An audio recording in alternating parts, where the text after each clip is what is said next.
Bila kita nak buat struktur, bercakap dalam live, pertama sekali kita kena ada hook. Sama juga macam kita buat konten. Lepas tu kita ada isi, lepas tu kita kena ada CTA. Sebagai contoh, orang akan tanya, antara contoh FAQ kita dapat, antara Ativa dengan Arus, mana satu yang lagi okey abang Saya anak 3 orang. Anak 3 orang. 4 orang lah, 4 orang. Saya anak 4 orang. Mana satu patut beli? So apa yang kita kena buat ketika live kita dapat soalan tu, kita kena sebut nama dia, nama dan baca soalan balik. Contoh, Cik Khairul tanya, beli anak ada 4 orang. Nak beli Ativa ke beli Arus? Okey, baik. Macam ni tuan. Saya cerita dulu perbezaan antara Ativa dan juga Arus. Bla bla bla bla bla bla kita cerita.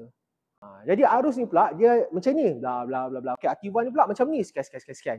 Jadi ikut keperluan. Kalau tanya saya, cadangan saya adalah Arus. Kenapa? Sekian. Tapi kalau you nak Ativa, sekian. Kita kena explain macam kita betul-betul entertain customer lah. Tapi dalam bentuk tengah live. Okey. Dan hook dia adalah sebut nama dan soalan. Isinya adalah kita elaborate the point yang kita nak sebut tu lah.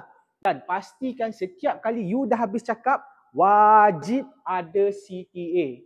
Call to action adalah wajib. Apa CTA dia? Okey, baik tuan. Harap jawapan saya ni menjawab persoalan tuan.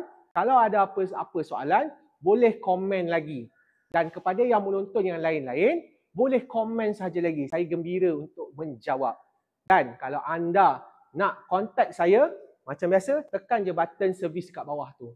Ada form. Ataupun info dekat bio. Apa-apalah. Provided CTA tu wajib ada. Dan kita kena ulang. Setiap kali habis kita cakap, ulang CTA.